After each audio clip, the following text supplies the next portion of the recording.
자, 오늘 구원의 절기 마지막입니다. 네. 자, 성경 읽는 마이크 좀 켜주세요.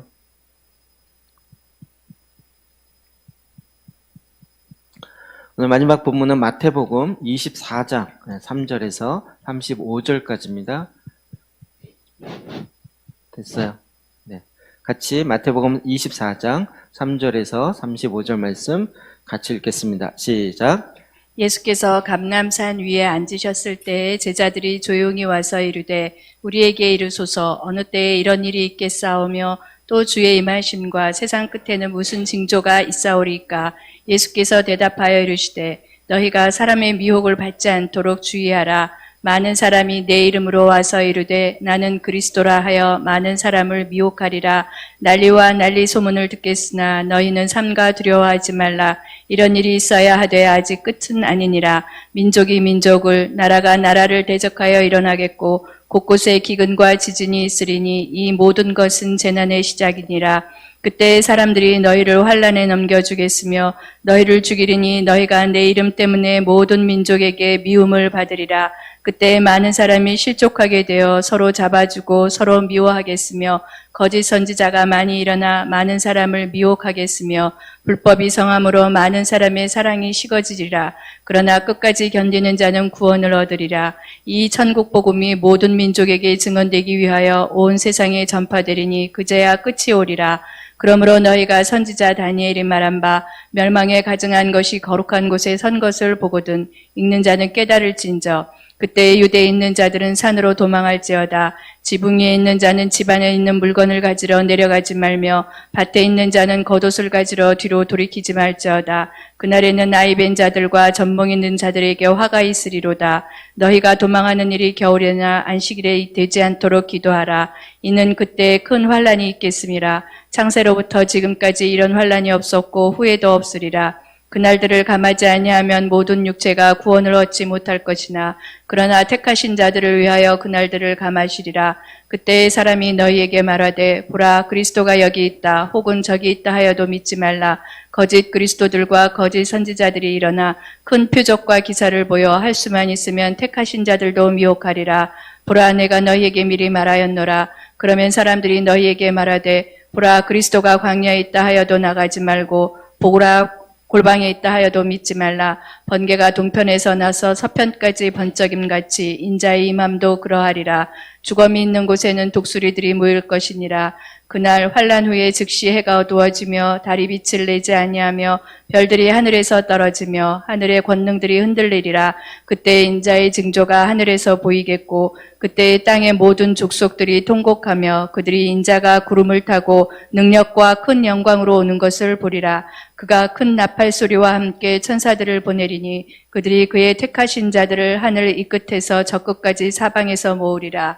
무화과 나무의 비유를 배우라. 그 가지가 연하여지고 잎사귀를 내면 여름이 가까운 줄을 아나니 이와 같이 너희도 이 모든 일을 보거든 인자가 가까이 곧 문 앞에 이른 줄 알라. 내가 진실로 너희에게 말하노니 이 세대가 지나가기 전에 이 일이 다 일어나리라. 천지는 없어질지언정 내 말은 없어지지 아니하리라. 아멘. 아멘.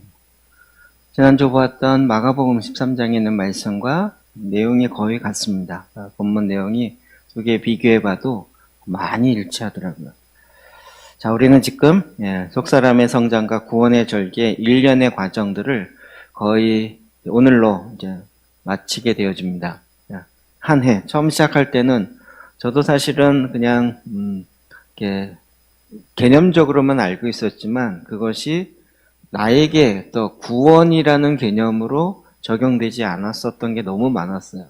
근데 이제 이게 구원과 연결되어지고 또 내 안에 속사람의 성장과 연결되어지는 것을 발견하면서 엄청난 많은 도움과 유익과 또 우리가 그동안 알았지만 나에게 별로 도움이 되지 않았던, 그래서 그냥 지식으로만 남아 있었던 것들이 이제 정말 우리 안에 어떻게 내 삶에, 신앙의 삶에 유익이 되고 어떤 연결이 되는지를 알게 되었습니다. 오늘 그 중에 마지막 때입니다.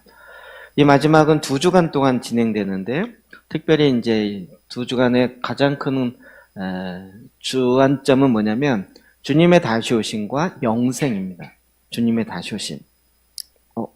주여. 점검했었는데 자, 마가복음 9장 12절 말씀을 먼저 한번 읽어보겠습니다. 시작. 이르시되 엘리야가 과연 먼저 와서 모든 것을 회복하거니와 어찌 인자에 대하여 기록하기를 많은 고난을 받고 멸시를 당하리라 하였느냐. 네. 말씀이 오늘 구절이 여러 군데 틀리네요. 네. 네. 이 말씀은 뭔가 잘못된 것 같습니다. 지금 마지막 때가 되면 우리 예수님의 초림 때에도 엘리야의 오심에 대해서 유대인들이 많이 착각했죠. 예수님이 메시아다 그러니까 메시아가 오기 전에 누가 와요? 엘리야가. 그러면 여러분 이게 항상 같은 패턴이라는 거 아시겠죠? 그러면 예수님이 재림하기 전에 또 누가 와야 되는 거죠? 엘리야가. 근데 엘리야가 오는 건가요? 초림에도 엘리야가 왔나요? 자, 세례 요한에게 엘리야의 영이 임한 거죠. 그러면 마지막 때는 세례 요한과 같이 마지막 때를 준비하는 저와 여러분 가운데 엘리야의 영이 임하는 거죠. 어렵지 않으시죠? 그래서 지금 마지막에 권능이 풀어져요. 권능이 풀어져요. 그리고 제가 전에도 몇 번 말씀드렸지만 이 성령의 역사, 하나님의 영이 임하여서 이러는 것이 오순절의 교단이 만들어진 게 2007년인가 2004년인가 제가 지금 2000이라 그랬죠. 1905년인가 7년, 그 정도예요. 1910년 어간. 네. 미국 아주사에서 부흥이 일어나고 그걸 기념하면서 그때 방언운동과 이런 일이 터지면서 그 일을 경험한 사람들이 모여서 하나의 교단을 만들기 시작하는데 그게 오순절, 헬스마틱 운동에 교단하는 우리가 지금 얘기하는 우리나라는 순복음이라고 되어 있지만 전 세계적으로는 보통 오순절 교단이라고 얘기하거든요. 네, 그런 강력한 권능이 임하여서 지금 가장 마지막 때에 전 세계적으로 퍼져가고 있는 거죠. 이런 일들은 정말 우리가 현재 마지막이라는 것을 더 알 수 있어요. 이럴 때 우리에게 요구되는 건 무엇인가? 마태복음 24장 13절입니다. 시작. 그러나 끝까지 견디는 자는 구원을 얻으리라. 그러나 끝까지 견디는 자는 구원을 얻으리라. 제가 이 세대주의에 대해서 몰랐다가 세대주의의 정통한 분의 강의를 쭉 들으면서 그런 면이 있었구나라는 걸 알게 됐어요. 제가 좋아하는 선교사님 중에 한 분이죠. 그분이 세대주의에 대해서 연구를 많이 하고, 그분이 워낙 이제 오순절 소속이고 거기 출신의 선교사이기 때문에 부흥도 이야기했지만 이 마지막 때에 대한 이야기와 엔타임, 종말에 대한 이야기를 많이 하셨죠. 그런 걸 하면서 이 종말에 대한 얘기를 풀어갈 때 세대주의를 한참 풀어내셨는데 제가 그때 저희는 이제 학교에서 세대주의는 이단이다, 잘못됐다 이렇게만 배웠었기 때문에 세대주의가 그냥 7세대로 나누고 세대마다 각 구원 없는 방편이 다르다라고 이야기한다. 그런 데가 틀린 거다. 이렇게만 배웠었지 세대주의가 어떤 병에서 나왔고 어떤 공을 했었는지 잘 몰랐었어요. 근데 이제 그분의 강의, 지겨운 강의인 것 같은 지리한 강의를 이렇게 쭉 들으면서 그렇구나. 1850, 60년대 이후부터 마지막 때에 대한 연구를 집중적으로 하는 사람들이 있었어요. 어느 한 사람을 중심으로 해서. 그분들이 연구하면서 마지막 때에 대한 연구를 한 거예요. 그래서 우리가 지금 보는 것처럼 성경에 마지막 때에 집중하고 있는 수많은 말씀들이 있다는 걸 알고 마지막 때, 그러니까 이게 마지막 막인데 연극에 1막, 2막, 3막 있는 것처럼 마지막 막, 이해되죠? 야구로 하면 9회 말, 뭐 이런 거. 그런 마지막 때에 어떤 역사가 이루어지는지 거기에 집중되어 있는 성경 구절을 연구한 거죠. 그러면서 그 세대주의에서 이걸 기점으로 해서 사실은 7세대를 어떻게 나누냐면 창세기부터 연구해 나가면서 이렇게 됐구나라고 본 게 아니라 마지막 때를 정리하고 나서 마지막 때부터 거꾸로 앞으로 나간 거예요. 이렇게. 그러다 보니까 7세대를 나누게 되었고 그리고 각 세대마다 구원 얻는 방편이 다르구나라고 얘기합니다. 근데 구원 얻는 방편이 다르다라는 게 이 앞에를 이야기하는 것이, 하려고 하는 것이 아니라 마지막 때를 얘기하고자 함에 있었어요. 제가 이게 그 신학이 만들어진 배경을 보면서 어느 정도 이해되는 부분이 있었어요. 근데 이제 제가 요즘 들어서 굉장히 많이 다르게 느끼는 것은 휴거 논쟁이에요. 휴거 논쟁. 마지막 때는 두 가지 키워드로 신학적 논쟁이 쫙 갈라지거든요. 하나는 천년설. 전천년이냐, 후천년이냐, 무천년이냐. 그 다음에 휴거가 언제 됐냐. 7년 대환란 앞에 됐냐, 중간에 됐냐, 통과하느냐. 이 세 가지. 그래서 결국 천년 왕국에 대한 문제가 세 파트로 나눠지고, 그 다음에 휴거 문제가 또 세 개로 나눠지면서 이게 쫙 이게 갈라지는 신학적 배경을 갖는 거거든요. 여러분 아시지만 저는 어떤 걸 믿어요? 환란 통과한다고 믿습니다. 환란을 통과할 것이다. 근데 오늘 말씀 같은 경우 보면 끝까지 견디는 자는 구원을 얻으리라. 세대주의에서 이야기하면서 휴거와 그 다음에 7년 전 휴거에 대한 이야기를 굉장히 강조하셨어요. 그때로부터 전 세계의 이 마지막 때와 휴거에 대한 이야기가 확 퍼진 거는 어느 정도 이해되지만 휴거의 때에 대해서 또 휴거의 방법에 대해서는 여기다라고 딱 못을 박았어요. 지금도 많은 부분 사람들이 이 얘기를 하고 있는 거죠. 근데 제가 이제 성경을 보고 제가 말씀을 이렇게 보건데 또 이 문제로 제가 이제 우리 질문도 하고 그러면서 더 마음의 확신을 가진 것은 환란을 통과하는 것이 맞다. 끝까지 견디는 자는, 끝까지 이기는 자는, 인내하는 자는, 그리고 마지막 환란 이런 얘기들이 계속 나오고 있거든요. 오늘 말씀에도 끝까지 견디는 자는 구원을 얻으리라. 그 끝까지 견딜 수 있는 사람은 오직 진정한 소망을 갖고 있는 자들이에요. 소망. 믿음과 소망은 다릅니다. 믿음은 현재적이에요. 소망은 미래적이에요. 그러니까 미래에 영원에 대한 소망을 갖고 있는 자. 그리고 그때 주님이 다시 오셔서 내가 주님을 맞이하고 이것에 대한 바로 믿는 자. 그러니까 어떻게 해요? 소망을 갖는 자는 끝까지 견디는 자. 끝까지 견디는 자랍니다. 여기 대해서 제가 논쟁을 하고 싶거나 그런 것보다는 저는 이제 그런 입장을 갖고 있다라는 말씀을 드리고 싶습니다. 그렇기 때문에 우리에게 중요한 것은 뭐냐면 영생과 또 주님의 다시 오심인데 제 제목에 이게 참 초대교회 영적 아비가 했던 이야기예요. 마음의 밑바닥에는 영생을 그리고 눈앞에는 비전을 보고 달려가야 된다는 거예요.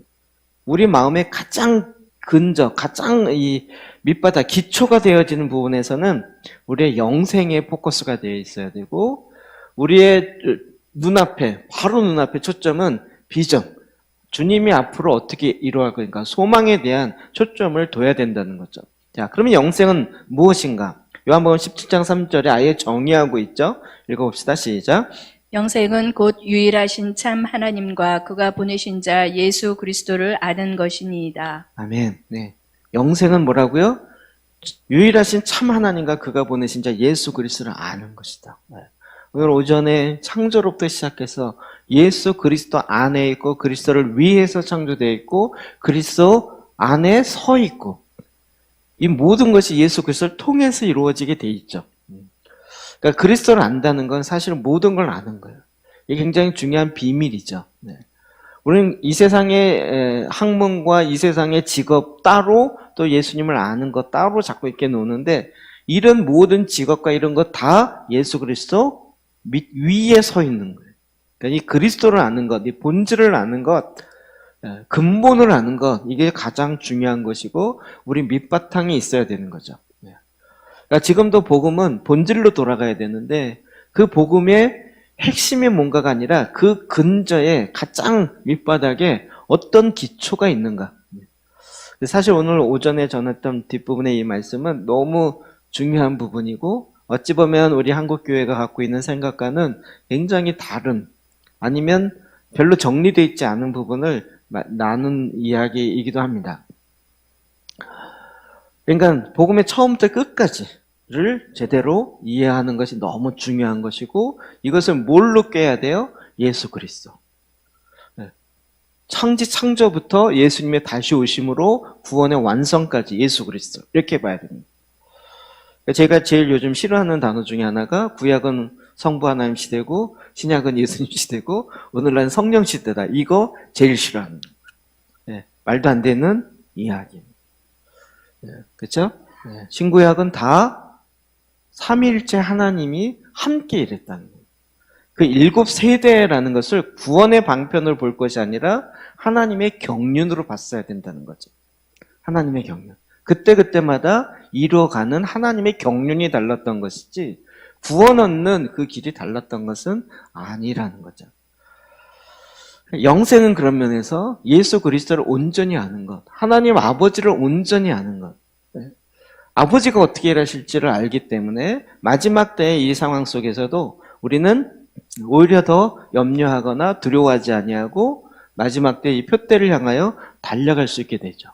게다가 죽음을 두려워하지 않는 자들이 되는 거죠.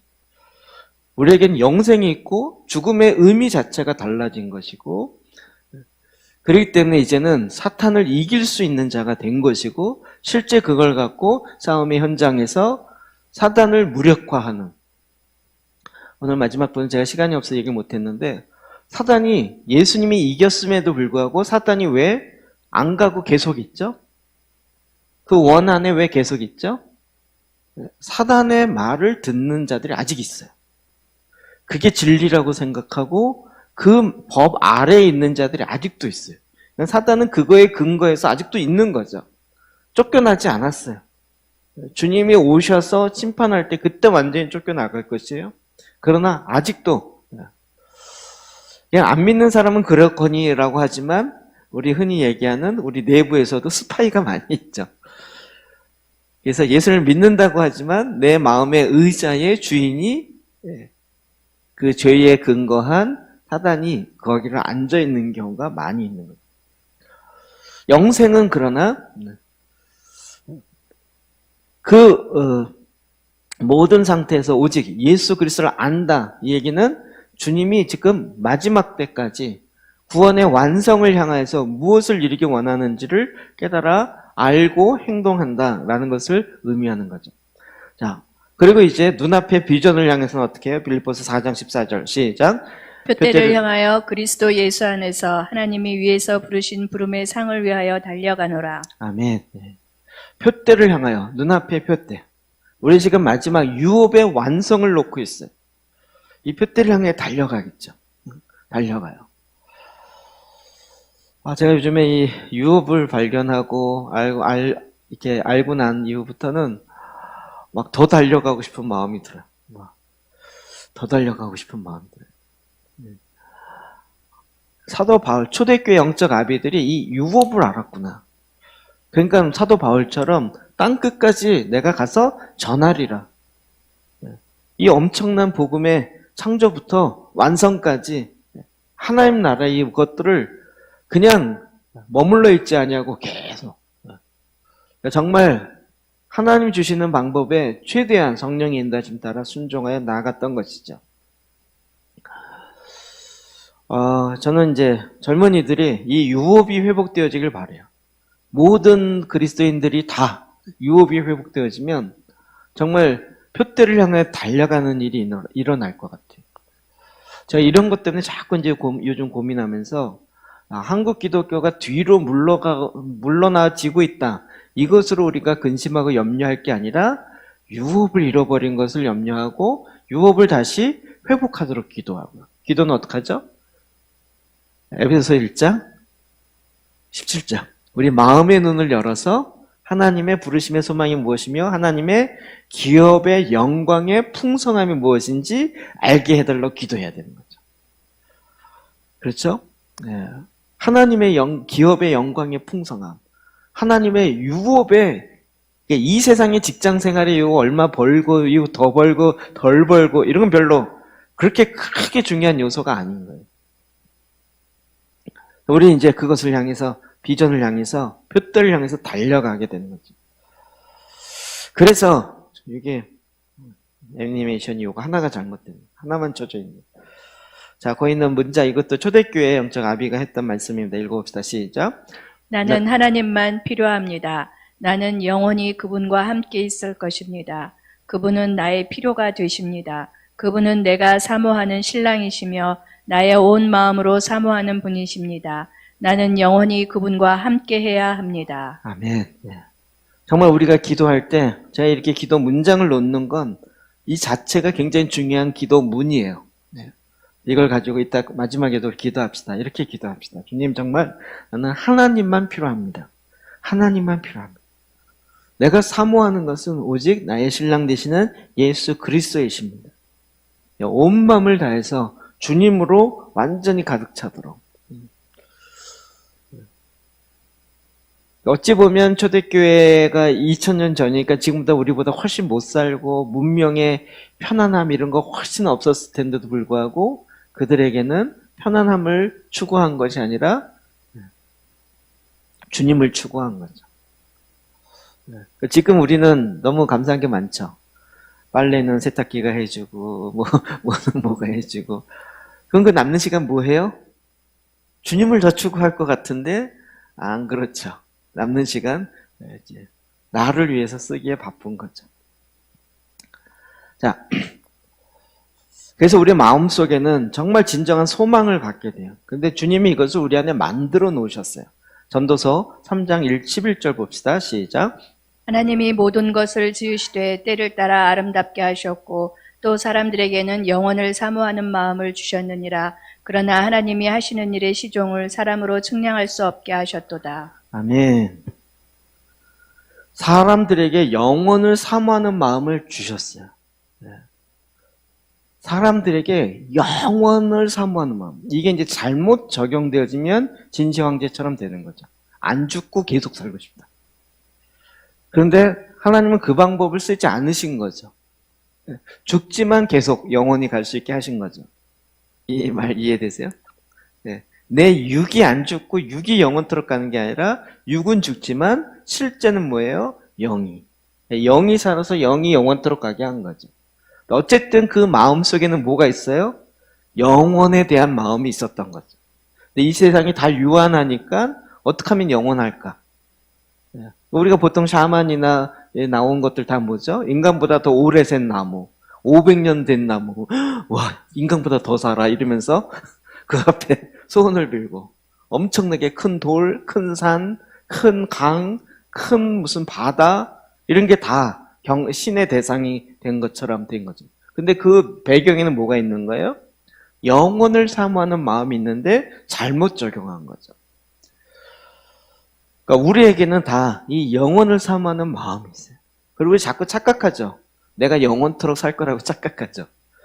그렇게 생각할 거라고 계속 가는 거죠. 자, 우리 가운데 영원한 소망은 무엇이냐? 영원히 내가 있을 곳이 준비되어 있다라는 거예요. 고린도후서 5장 1절이요. 시작. 만일 땅에 있는 우리의 장막집이 무너지면 하나님께서 지으신 집 곧 손으로 지은 것이 아니요 하늘에 있는 영원한 집이 우리에게 있는 줄 아느니라. 아멘. 우리는 지금 영원한 집이 준비되어 있다라는 것을 실제로 보지 못하고 이걸 잘 이해를 못하니까 이 땅에 있는 이게 더 소중하다고 생각해요. 이 땅에 있는 이 장막집은 어떻게 된다고요? 무너지면. 근데 무너지면 끝인 것이 아니라 그 다음에 어떻게 돼요? 하나님께서 지으신 집, 곧 손으로 지은 것이 아니요 하늘에 있는 영원한 집이 우리에게 있는 줄을 아느니라. 그렇게 믿으시나요? 이 육체, 흙으로 만들어진 집이 아닌 부활체로 만들어지는 영원한 집이 우리를 위해서 예비되어 있습니다.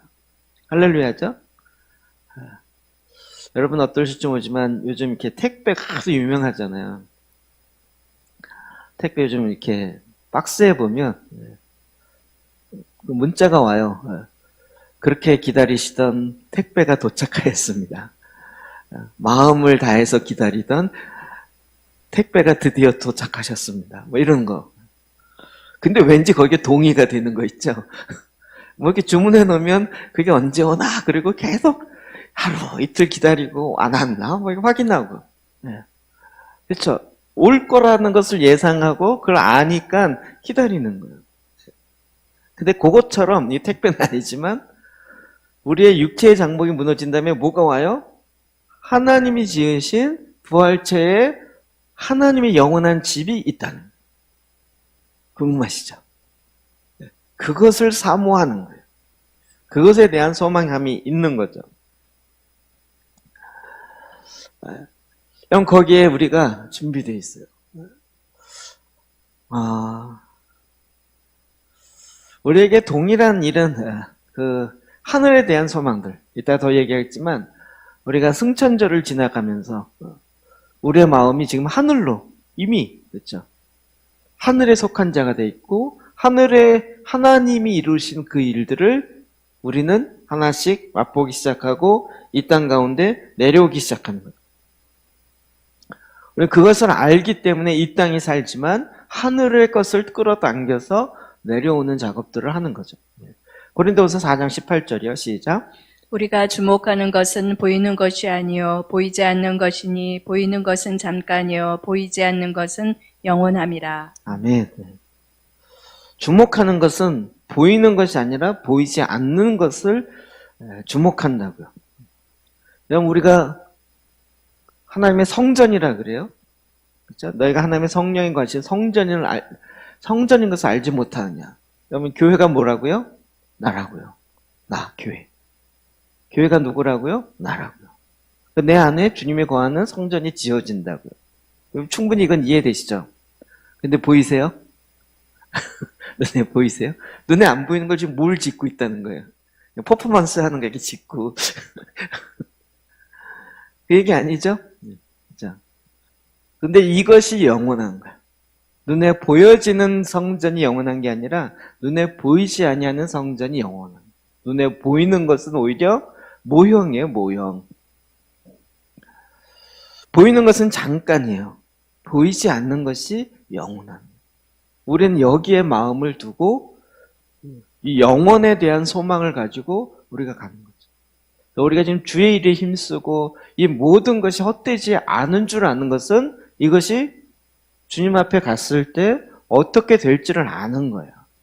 어떻게 될 줄 아는 거예요.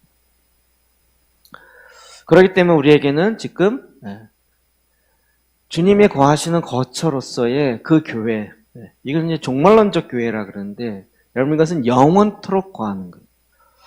요한계시록 22장 17절에 성령과 신부가 말씀하시기를 오라 하는도다. 제가 이 얘기 할 때마다 말씀드립니다. 주님이 지금 못 오시는 이유는 주님이 준비돼서가 아니라 준비가 안 돼서가 아니라 신부가 준비 안 됐어. 지금 신부들이 뭐라 그러고 있어요?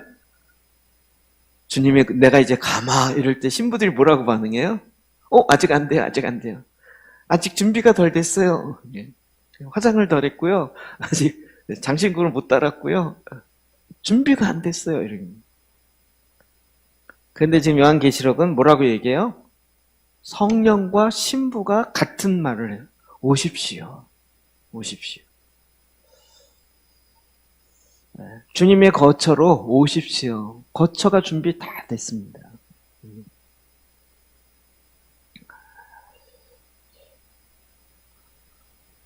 주님은 지금도 이 영원한 그 영혼을 위해서 우리가 오늘 어떻게 일해야 되는지를 이 마지막 재림의 시기, 종말의 시기에 우리에게 다시 점검하고 알게 해주고 있는 거죠. 그래서 이 소망을 가지고 끝까지 견디고 인내하며 믿음으로 걸어 나아가는 것입니다. 자, 이제는 우리가 전체적으로 52주를 마무리 좀 하려고 합니다. 이 구원의 절개 52주의 핵심적인 관점이 뭐냐? 첫 번째로는 마지막 때 우리의 삶의 열매를 추수한다는 거예요. 내 삶의 열매가 뭘로 나타나요? 내 안에 하나님의 그리스도의 형상이 나타나는 거예요. 하나님의 성품에 참여해서 그것이 주님의 모습이 내 안에 나타나는 것을 이야기하는 거죠. 그럼 그것을 추수할 때가 된다는 거예요. 마태복음 13장 30절이요. 시작. 둘 다 추수 때까지 함께 자라게 두라. 추수 때에 내가 추수꾼들에게 말하기를 가라지는 먼저 거두어 불사르게 단으로 묶고 곡식은 모아 내 곡간에 넣으라 하리라. 아멘. 추수 때 언제죠? 마지막 때. 그 열매를 거두어 드린다는 거예요. 그 열매가 우리가 생각하는 전도의 열매, 무슨 봉사의 열매 이런 차원의 얘기가 아니라 내 마음의 열매. 내 마음의 열매. 구체적으로 주님이 거하실 수 있는 거처가 내 안에 온전히 나타나는 거예요. 그럼 이것이 이제 그래서 우리는 구원의 절기에 이 절기에 따른 삶을 살면서 뭘 맺기 원하는 거예요? 내 삶에 그리스도의 성품이 나타나는 그 열매. 여러분, 성령의 9가지 열매는 다 성품이죠. 그것이 예수 그리스도 안에 있고 그 열매가 내 안에 나타나는 거죠.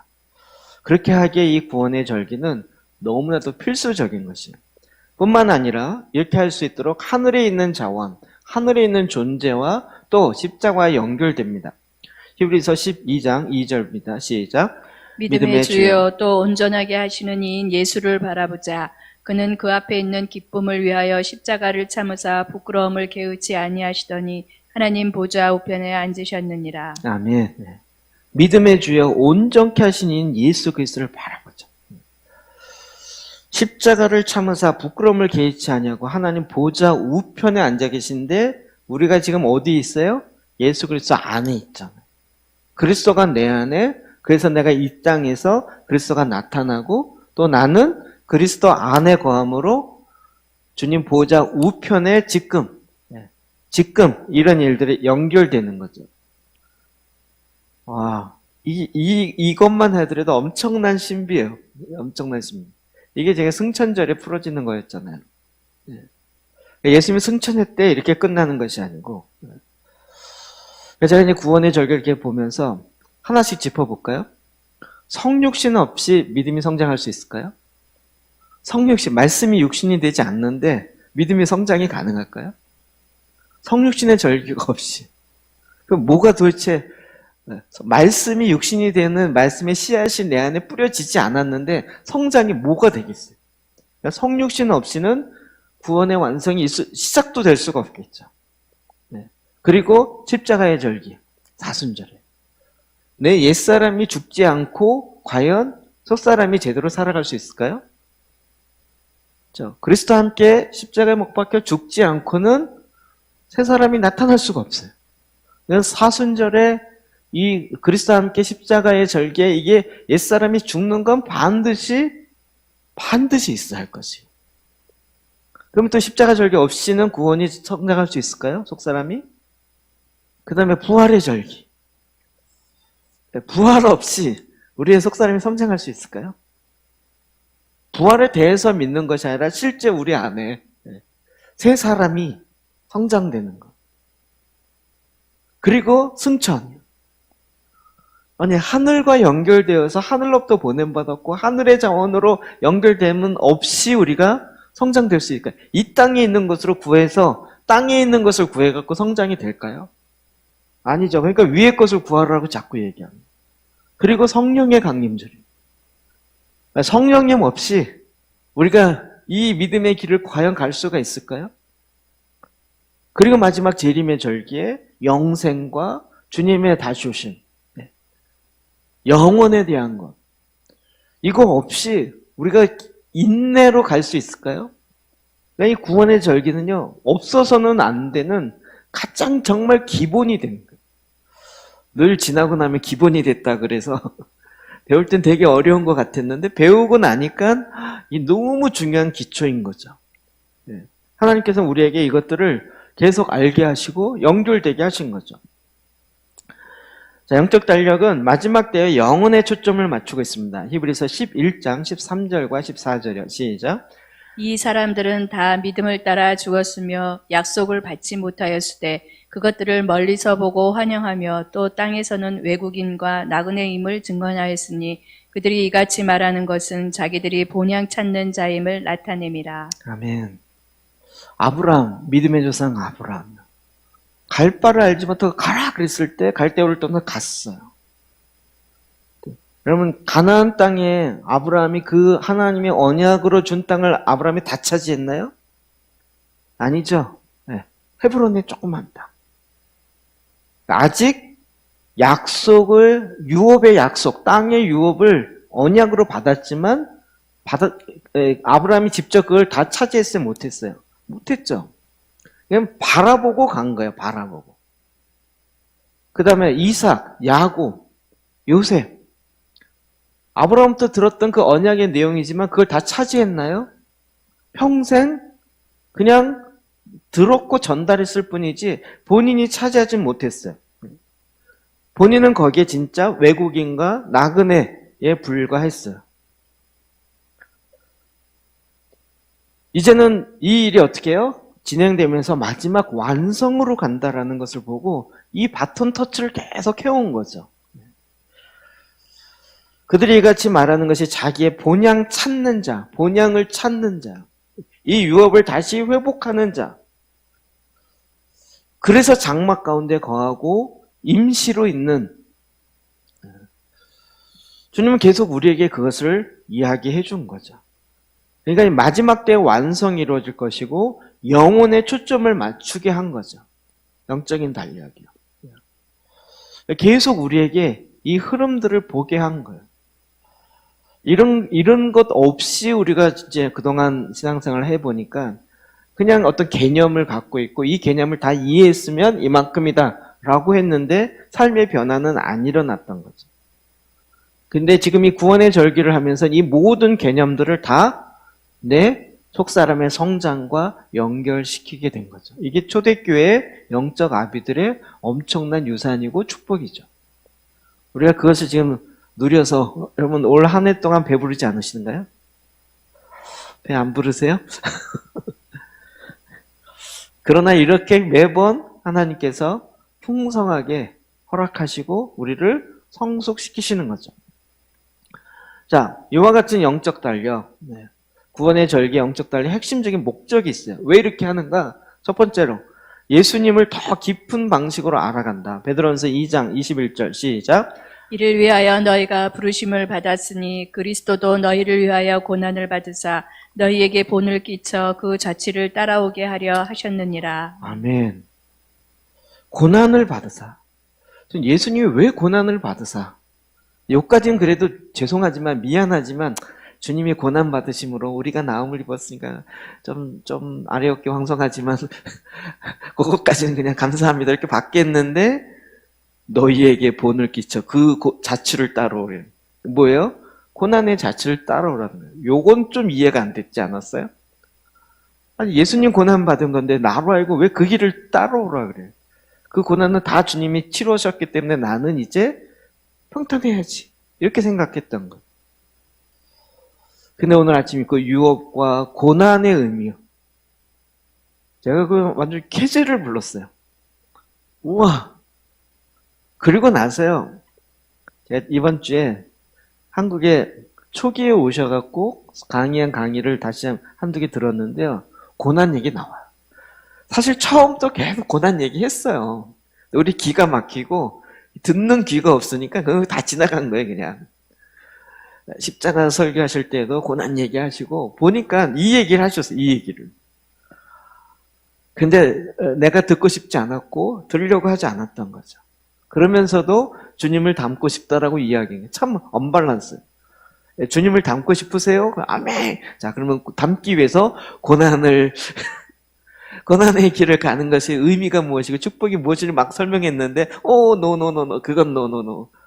그거 말고요. 좀 좋은 방법이요. 이렇게 생각했던 거죠. 이제는 그러니까 이분들이 왜 고난을 자원하고 더 깊이 들어가고 왜 그렇게 살려고 하는지 이해가 돼요. 제가 2시간만 주무신다 그랬잖아요. 보니까 그분만 그렇게 자는 게 아니라 초기에 초대 영적 아비들은 그런 삶 많이 살았다고. 많이. 이번에 청년부 수련 저기 가서 시편 150편을 한 번에 다 끝냈어요. 3시간 10 몇 분 걸렸다고요? 한 3시간 15분 같이 했어요? 했어요? 네. 한 번에. 와, 어떠세요? 이 고난을 왜 나에게 주시나니까? 그럼 이게 시편을 150편을 한 번에 다 했어. 한 편 읽고 경배하고 한 편 경배하고. 시편 119편은요 8절씩 나눠가지고 8절 읽고 경배하고요. 그래서 해가지고 전체 178번인가? 그것도 누가 셌어 또.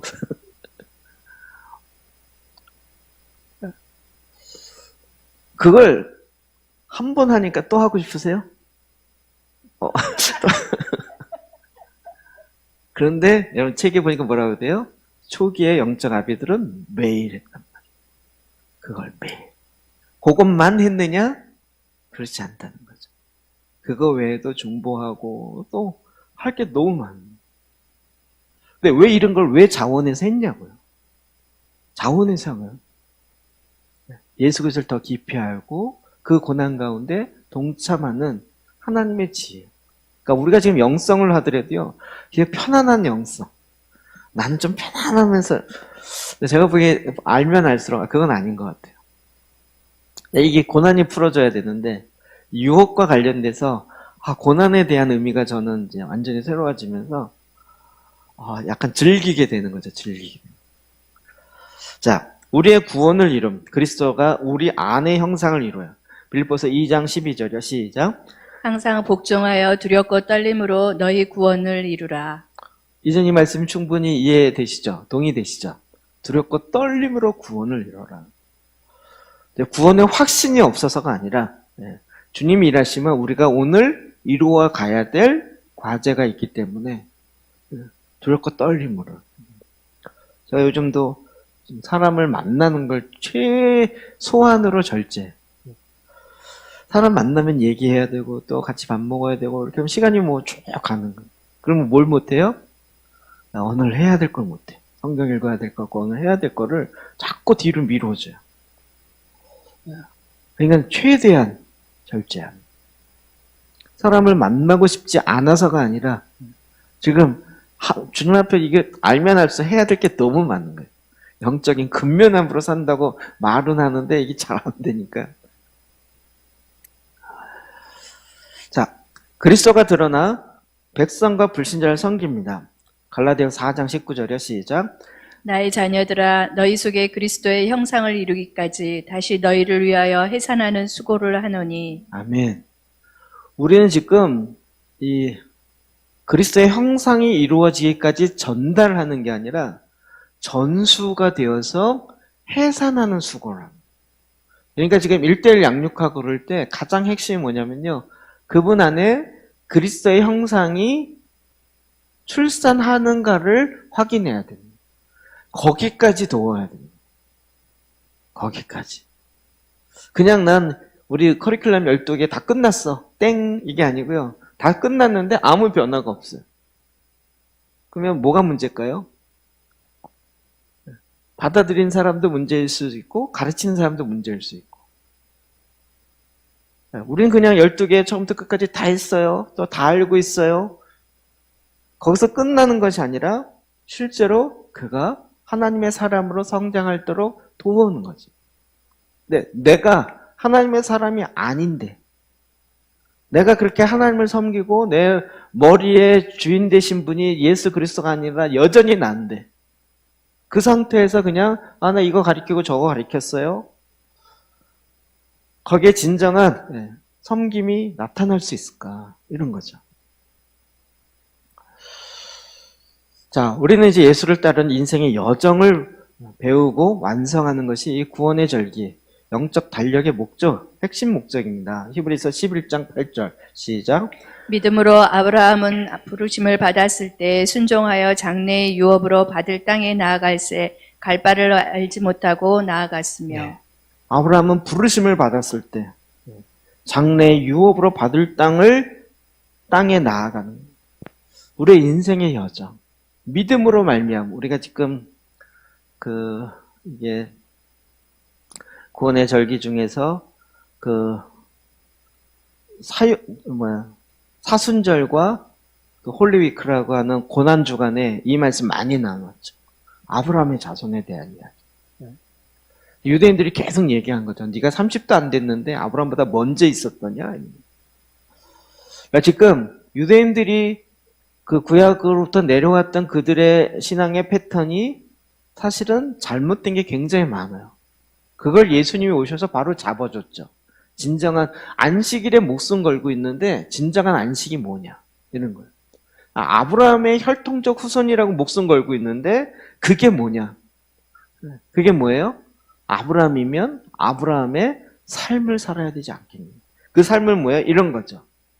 주님이 말씀하시면 갈 바를 알지 못하지만 순종하고 가는. 근데 주님의 말씀을 듣지도 않고 순종도 안 하면서 나는 아브라함의 자손이다. 이게 의미 없다. 혈통적 자녀도 의미가 없다고 얘기하는데 이방인이었던 우리에게 그냥 나는 그냥 확신, 내가 갖고 있는 지적 동의와 확신 하나만으로 난 다 됐다? 어림도 없는 얘기죠. 이 구원의 절기가 그래서 이게 기초적인 필수 요소구나. 이거를 저는 개인적으로 너무 깊이 있게 알게 됐고, 그리고 이제 그것을 이게 목적이죠. 목적. 왜 이렇게 하는가? 52주 동안. 마무리지만 또 다음 주부터 시작할 거잖아요. 이 시작을 왜 해요? 이 목적 때문에 한다고요. 이 목적 때문에. 주님을 더 알기 원해요. 아까 찬양도 했잖아요. 주님을 알기 원한다. 주님을 알미라. 내가 주님을 알기 원한다. 그래서 주님이 뭘 알려주셨어요?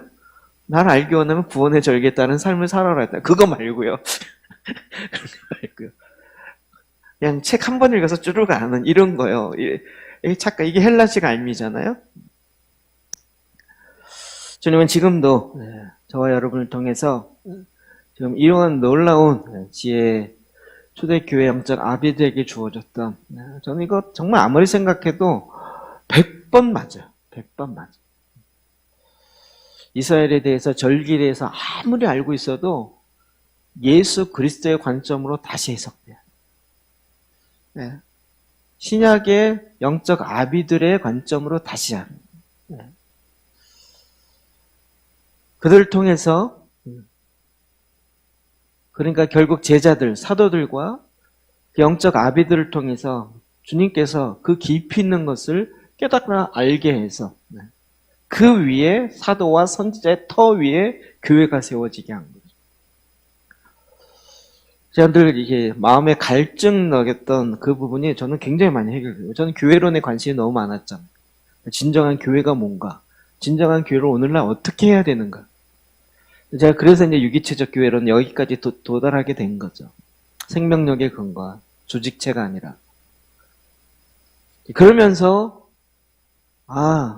초대교회랑 연결되지 않고는 이 우물의 샘을 연결을 할 수 없고 그 물을 마실 수가 없구나.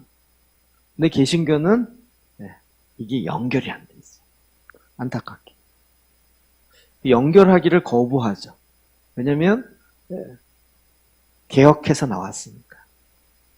여기가 원뿌리도 아닌데, 캐톨릭의 원뿌리도 아닌데, 그런데 이제 초대교회랑 초대교회로 연결될 수 있는 하나님의 엄청난 축복을 저와 여러분에게 주신 거죠. 할렐루야입니다.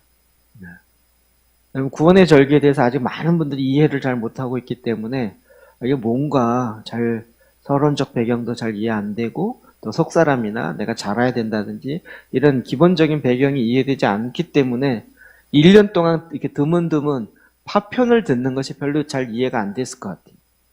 그러나 이 배경을 가지고 이제 다음 주부터 다음 주부터 이제 또 다시 제 2년차, 2주차로 시작될 때 더 큰 하나님의 은혜가 있고, 그래서 여러분 또 하는 것이 아니라 이제 더 새로운 하나님의 은혜의 자리에 들어가기를 주의 이름으로 축복합니다.